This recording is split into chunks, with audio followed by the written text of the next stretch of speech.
sea ahora sujeto, echado fuera en el nombre de Jesús. No tiene arte ni parte, Señor amado, porque tu presencia es la que gobierna en este lugar. Unge mis labios, pasa por él, Señor, un tizón encendido para hablar palabra santa, palabra verdadera, palabra del corazón, Señor amado, tuyo. Palabra, Señor amado, que entre a lo más profundo, Señor amado, del corazón, de los tuétanos, que penetre, Señor amado, aún en el interior, Padre, y traiga, Señor, arrepentimiento genuino. Y yo creo en ti, Jesús. Yo sé que tú eres. Yo creo en ti. Decíselo una vez más. Yo creo en ti, Jesús. Sé que lo harás una vez más. Somos inmerecedores, Jesús. Gracias. Él lo va a hacer una vez más por vos y por mí. Él tiene mucho amor, misericordia. Yo creo en ti, sí, Señor, y en lo que harás. Hay algo que vas a hacer en mí. Decláralo con fe. Creo en ti, Jesús. Creo en ti, Jesús. Y en lo que harás en mi vida hoy. Y en lo que harás en mí. Decir, yo creo en ti. Yo creo en ti. Jesús.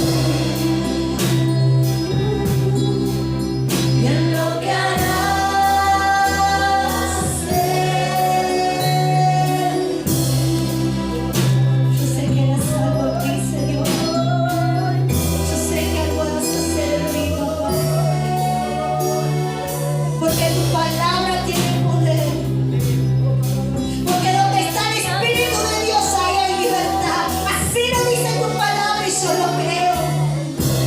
Yo creo, Señor amado, que para el que cree todo es posible, porque así lo dice tu palabra.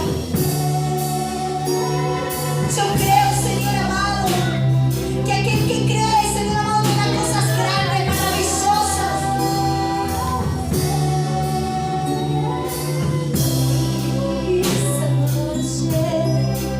Yo creo, Señor.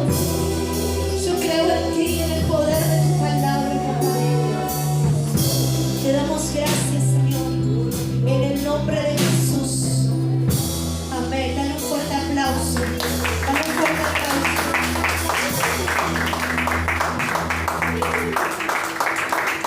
Pueden tomar su asiento.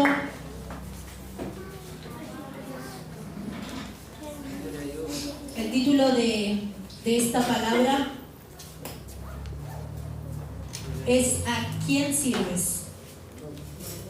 Ayer no, yo no fue mal, el martes, contigo con alguien, el martes el obrero Guido daba una enseñanza y hablaba acerca de la esclavitud y de la libertad, ¿ven? Hablaba sobre la esclavitud del pecado, lo que el pecado nos lleva a una esclavitud.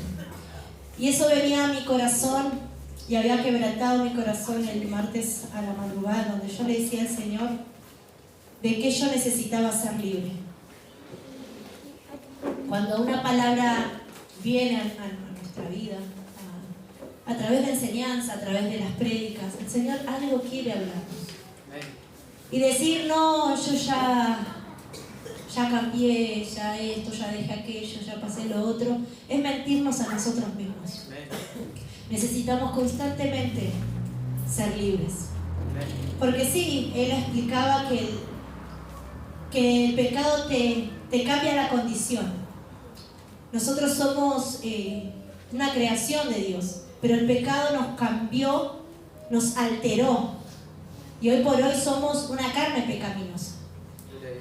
Dios no creó al pecado, ¿no? Y Dios no nos creó con pecado.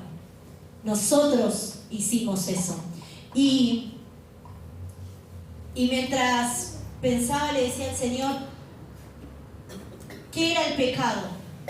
Y sabemos que el pecado justamente es algo que todo lo que nos aleja de Dios, todo lo que nosotros podemos llegar a hacer que nos aparta de Dios.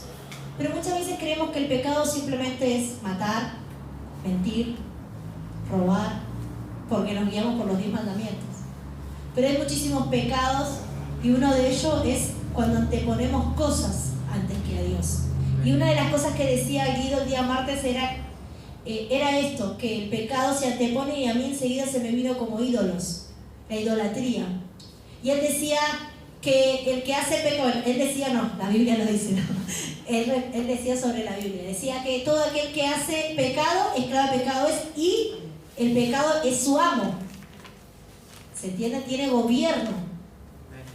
Y cuando nosotros decimos Señor, Señor, ¿a quién le decían Señor? La palabra del Señor dice yo no quiero que sean amo, como amo al Señor, sino quiero que sean amigos, ¿no? Decía la palabra del Señor. Y él explicaba que el Señor hace todo lo que le dice el amo. Y llega hasta ahí. O sea, hay un tope de Señor a servidumbre, está. Hay un límite. Él hace simplemente lo que yo digo que haga. Pero él decía, yo quiero que sean mucho más, decía Jesús. Yo quiero que seamos amigos, donde yo te puedo contar secretos, cosas que no solamente es yo te mando a hacer y vos hacés. Y él explicaba acerca del pecado, y el pecado simplemente puede ser un señorío que te tiene como esclavo y te dice qué hacer. Cuando nosotros lo adoptamos como amo. ¿Se entiende hasta acá? El título que el Señor me traía era esto: ¿a quién sirves? Y vamos a ir directamente a la palabra del Señor en Mateo 7:21. Es una palabra muy conocida.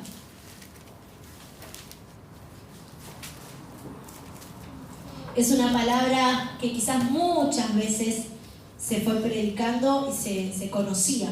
Amén. Dice el título de esta palabra: nunca os conocí.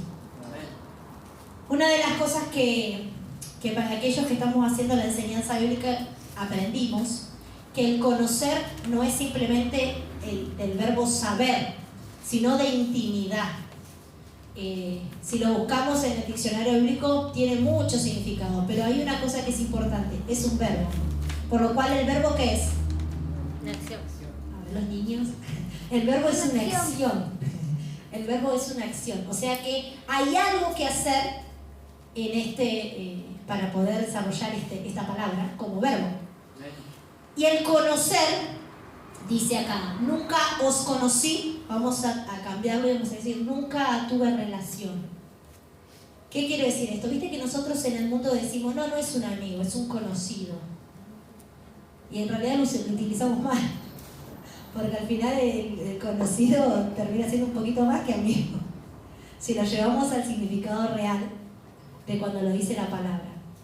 Entonces nosotros cuando venimos al camino del Señor tenemos este mismo concepto, ¿no? Como que sí, conoció de Jesús, decimos, alguien que se apartó. Y yo les voy a decir una cosa: el que se aparta no conoció a Jesús.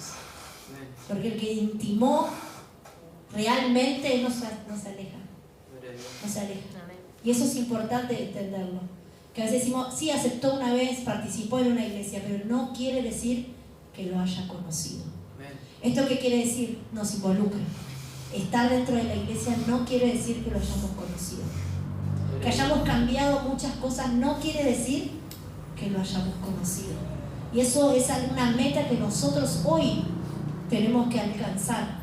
Porque nadie va a entrar al reino de los cielos si no cambia. Dice la palabra, si no, ahora lo vamos a leer, si no es renovado a través del Espíritu, de las aguas, si no es, no va a entrar. Hay ciertos requisitos para entrar. Y no se trata de venir a la iglesia y congregar o servir al Señor y ya. Porque la palabra de Dios no nos dice eso. El hombre puede decirlo, pero la palabra nos dice otra cosa. Y vamos a leer esto, dice el 21. No todo el que me dice, Señor, Señor, entrará en el reino de los cielos, sino el que hace la voluntad de mi Padre que está en los cielos. Acá estaba dio muchas enseñanzas acerca de cómo conducirnos en el reino de los cielos, porque habla acerca de jugar a los demás, de la oración, de la puerta estrecha, de los frutos. Él habla y nos dice cómo distinguir un árbol malo de un árbol bueno. Y hay una frase que yo uso que no es bíblica, pero yo le digo, yo me guío por las acciones y no por las palabras. Y es justamente esto mismo. Lo que nosotros damos es lo que tenemos, por lo cual lo que damos identifica qué árbol somos. Si somos buenos, ¿qué vamos a hacer? Dar cosas buenas. Y si somos malos, dar malos. No hay matiz, no hay celeste, no hay gris. No hay gris. Simplemente es o somos árbol bueno o árbol malo. Pero está en nuestra decisión de acción de poder saber cuál de estos dos.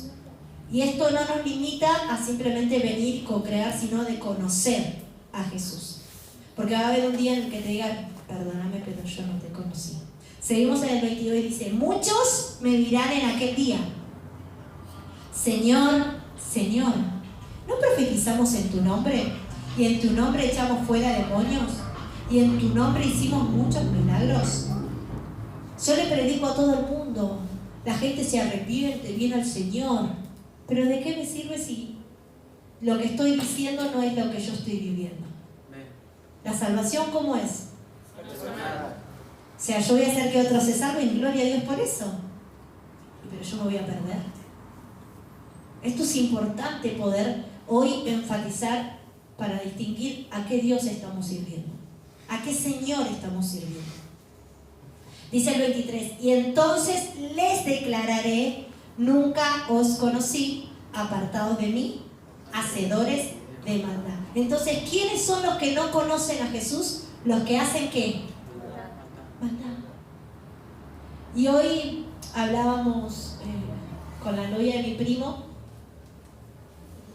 y le decía, y ella me decía que a ella le pone sensible las muertes y todo esto, aunque los conozca o no los conozca, siempre como que quiere llorar. ¿Por qué? Porque tiene miedo a la muerte. Constantemente le tiene miedo a la muerte, ¿no? Y yo le explicaba que es un momento en el cual todos vamos a llegar, pero que algunos la aceleran. Y justo nos interrumpieron y quedó ahí en el tintero, que seguramente va a preguntar porque ella me buscaba para hablar y me llevaron a cocinar algo. Digo que tengo mucho amor por mi abuela, le digo yo, porque me llevaron a ser marinera. Odio a las marineras. Y decía, Diana, tengo mucho amor por la abuela porque estoy haciendo esto, no me gusta. Y quedó en el tintero. Pero hay algo que a mí me llamó la atención, de mis tías contaban que mi abuelo dijo, tengo regalado el tiempo, me está regalando tiempo, decía, me está regalando tiempo. Y ella lloraba y yo la miraba y yo le decía, cuando nos estamos acercando al momento de partida, nosotros sabemos que nos estamos yendo. Qué importante es saber que Él se fue con el Señor, porque Él se fue en paz, se despidió de todo el mundo sin que los demás se diesen cuenta, ¿no? Hoy caen en sí. Pero cuando yo hablé ayer con mamá, ni sabía que había sido una videollamada ni nada, ella me estaba contando otras cosas y yo le digo, mamá, el abuelo se está yendo. El abuelo se va. Porque Él quiere irse, Él ya está preparado para irse. Y yo le decía al Señor, y también tocaba mi corazón de decir, Señor, y si yo un día, de un día para otro decidí llevarme y me decís, no te conozco, servir en tantas áreas que te diga, no te conozco, porque ignoramos la voz de Dios, no porque no nos haya hablado, no porque no hayamos tenido oportunidad, porque yo sé que mi abuelo, si hubiese obedecido la voz de Dios la primera vez que aceptó a Jesús, no hubiese llegado a tener esta terminación. Sí, el Señor tuvo misericordia y lo salvó, pero sé que no esperaba eso para Él. Y el Señor no espera eso para nosotros. Llegar hasta el límite de estar sufriendo, porque no es lo que desea para nosotros. El Señor, ¿qué tiene? Dice la palabra, pensamientos de bien. ¿Y quiénes son los hacedores de maldad? Los que no conocen a Jesús. Y esto es importante, porque hoy estamos acá, pero no quiere decir que conozcamos a Jesús. Jesús lo es todo. Y muchas veces creemos que con hacer obras podemos llegar a realmente demostrar que tenemos a Jesús. Pero tener a Jesús es mucho más. Vamos a ir primero a Juan 3. Y acá es donde está el ejemplo de la frase que el hermano Guido decía el otro día. Vamos a ir al 3, 5. Dice: de cierto te digo, que el que no naciere de agua y del Espíritu no puede entrar al reino de Dios. ¿Qué requisito tenemos nosotros que cumplir para entrar al reino de Dios? Tenemos que nacer del agua y del Espíritu. El agua, ¿saben qué es? Que representa, más allá de que también es representado por el Espíritu, pero acá está dividido, el agua es la palabra. Por lo cual, si nosotros no estamos siendo constantemente nacidos a través de la palabra de Dios y del Espíritu, que es el que trae la convicción de pecado, no podemos entrar. Cuando nosotros perdemos estas dos cosas, estamos lejos de Dios. No estamos teniendo esa relación con Jesús. Y esto es independientemente de que si oramos, si venimos a la iglesia, si servimos o no servimos. Porque muchas veces nos engañamos a nosotros mismos. La palabra es la que a nosotros nos refleja cómo estamos. Si nosotros no nos renovamos constantemente en su palabra y dejamos que su Espíritu actúe en nosotros, no viene la convicción de pecado. Y si no viene el arrepentimiento que tenemos que tener constantemente, eso se va acumulando. Y cuando te querés dar cuenta, hay una distancia grande entre Jesús y nosotros. Y aún estando, por algo en su palabra dice, tu presencia está acá, pero tu corazón está lejos de mí. ¿Por qué está escrito eso en la palabra del Señor? Porque eso son cosas que acontecen constantemente, que nos pasan constantemente. Y no podemos tomar como que era en otro tiempo, que es para otra cosa, sino siempre es el Señor, estoy lejos. Si venimos acá y tenemos la preocupación de lo que está pasando afuera, ya estamos lejos. Pero muchas veces nos cuesta volver a eso, a esa relación de estar como la que tenía Moisés, de estar cara a cara. ¿Pero por qué? Porque hay algo que se está anteponiendo. Y si nosotros somos pecado caminando, ¿qué es lo que se está anteponiendo? El pecado. Podemos hoy reconocerlo o no, pero el Señor lo dice así en su palabra. Lo que te aleja de mí es el pecado. No me alejo yo, se pone en el medio, porque vos estás decidiendo otro Señor por encima mío. Estás decidiendo obedecer, estás decidiendo cambiar tu estado de libertad, que es la que yo te di en Cristo Jesús, a nuevamente entrar a la esclavitud de la cual yo mismo te saqué. Y todo el tiempo tenemos esa decisión en nosotros. Habíamos hecho un cálculo una vez, no sé, era una enseñanza sobre las ventas y todo eso, y nos decían, la gente constantemente tiene que decidir. Decidimos todo el tiempo, decían. Tiene que decidir por tomar lo que vos vendés o no. El no ya lo tenés, pero ellos pueden decidir porque sí. Bueno, no era toda una estrategia, ¿no? Pero más allá de eso, yo ahí entré en razón de decir, y nos sacó el cálculo chico y nos decía cuántas decisiones tomamos mínimo por día. Entre qué ropa nos ponemos, entre qué tomamos, entre qué comemos, qué miramos, qué no. O sea, todo el tiempo estamos tomando decisiones. Y tras nuestra decisión hay una consecuencia, ¿no? Yo decido, no sé, tomar el té y hay una consecuencia. O sea, a mí me va a servir, pero si yo tomo mate, yo sé que la consecuencia va a ser mala. Porque mi decisión fue desobedecer, sabiendo que no tengo que tomar mate. Este es mi caso. Entonces, todas las decisiones que nosotros tomamos, si nosotros renovamos nuestra mente conforme a la palabra, siempre, aunque nos equivoquemos, va a ser conforme a la voluntad de Dios. Vamos a ir a Romanos 12:2.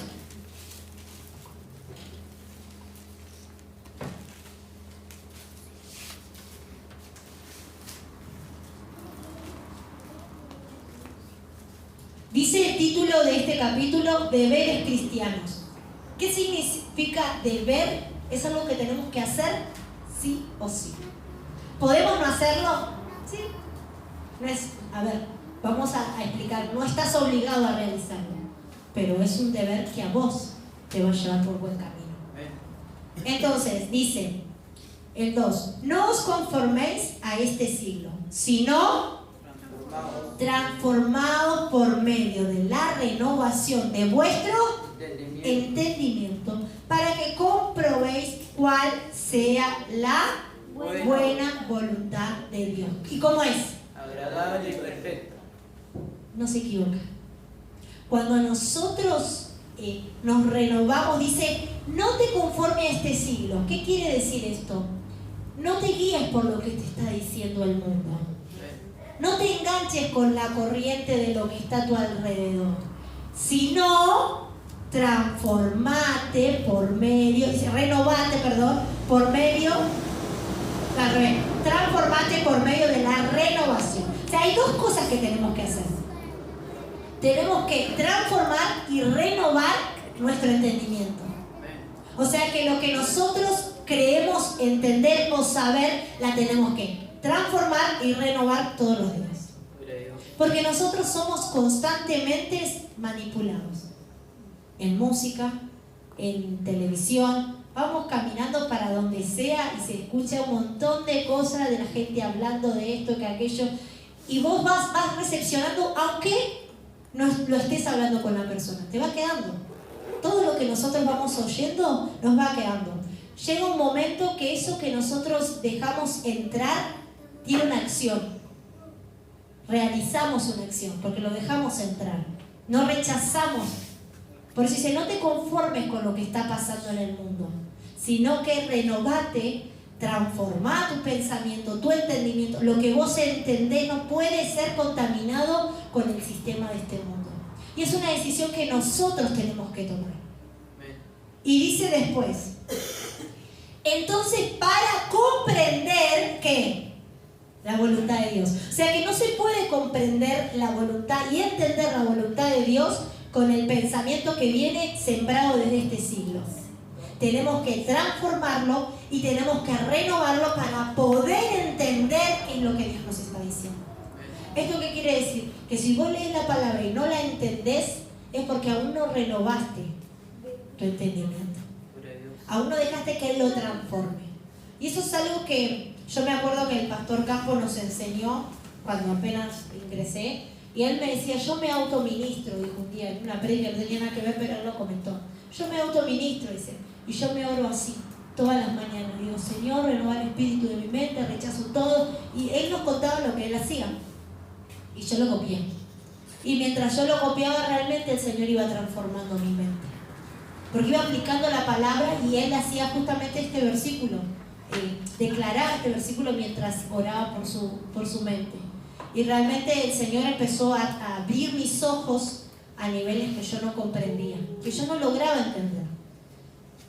Y lo bueno de esto es que cuando nosotros entendemos la voluntad de Dios, ya sabemos que es agradable y perfecta. ¿Qué quiere decir? Que todo lo que suceda después, sabemos que es para nuestro bien.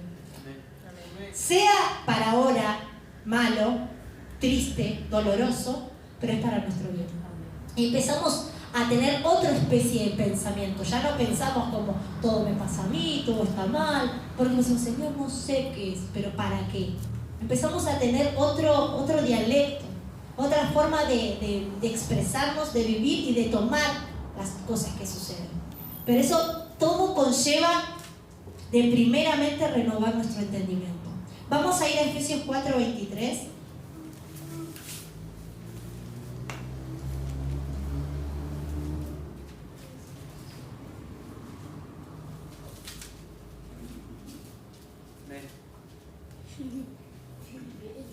Fíjense que el título de esta parte que vamos a leer dice la nueva vida en Cristo. O sea que hay una vida que cambia, se transforma en nuevo, pero tiene que ser ¿en quién? En Cristo. O sea que no hay una nueva vida sin Cristo. Eso es importante. Vamos al 23. Dice, y renovaos en el espíritu de nuestra mente. ¿Qué dice el espíritu de nuestra mente? Entonces la mente tiene un espíritu. Hay un espíritu que está acá. Qué importante llenarlo de la palabra de Dios, porque todo nace de un pensamiento. Todos decimos, viste que dice, porque del corazón mana la vida, y todos creemos que es del corazón de órgano humano. Pero no, porque todo nace a través de acá. Todo lo que nosotros después hacemos como acción nace de un pensamiento. Si nosotros no rechazamos los pensamientos, las palabras que nos dicen, o los pensamientos malos que vienen como dardos del enemigo, tarde o temprano tenemos una acción en pos de lo que dejamos entrar, como decía recién. Y dice el 24, y vestíos del nuevo hombre. O sea que no alcanza simplemente con renovar el espíritu de la mente, sino que tenemos que cambiar nuestras vestiduras. Dice, creado según Dios, y en la justicia y santidad de la verdad. O sea que las nuevas vestiduras son justicia, santidad de la verdad. O sea que nosotros podemos cambiar nuestra vestidura por medio de la palabra, porque la justicia y la verdad viene por la palabra de Dios. Y es importante esta parte que dice creado según Dios. Vieron que al principio decíamos, el Señor nos creó de una forma y luego nosotros dejamos entrar el pecado, lo cual nos cambió la condición delante de los ojos de Dios.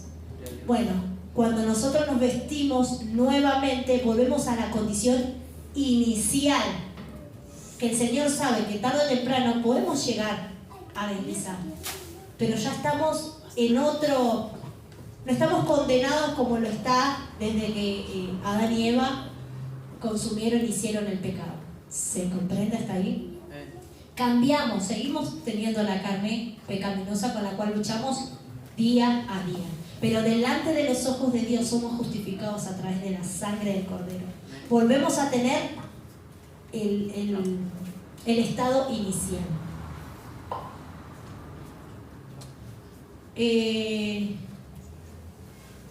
Dice el 25.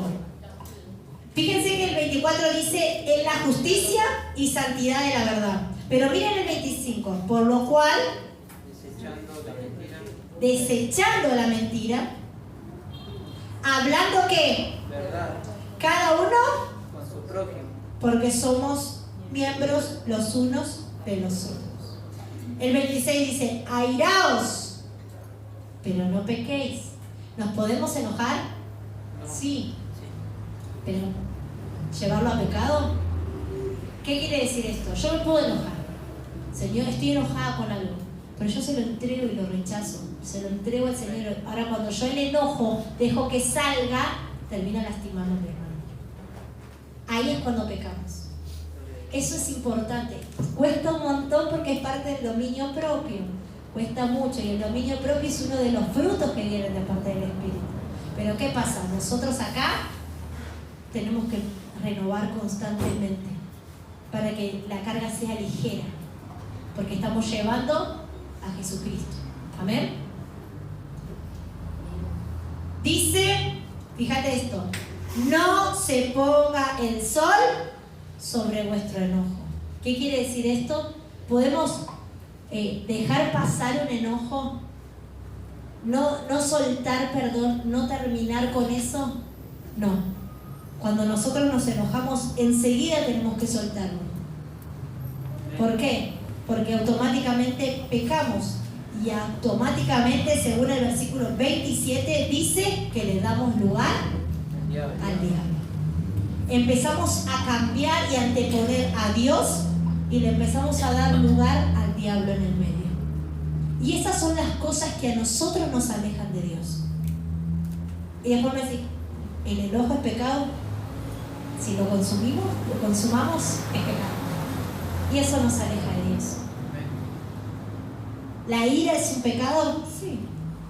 Dice, te puedes airarte, te puedes...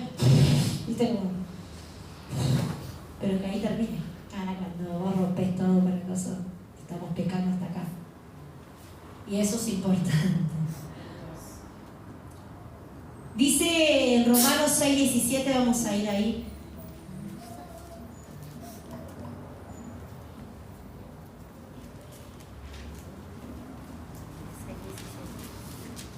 Romanos 6:17.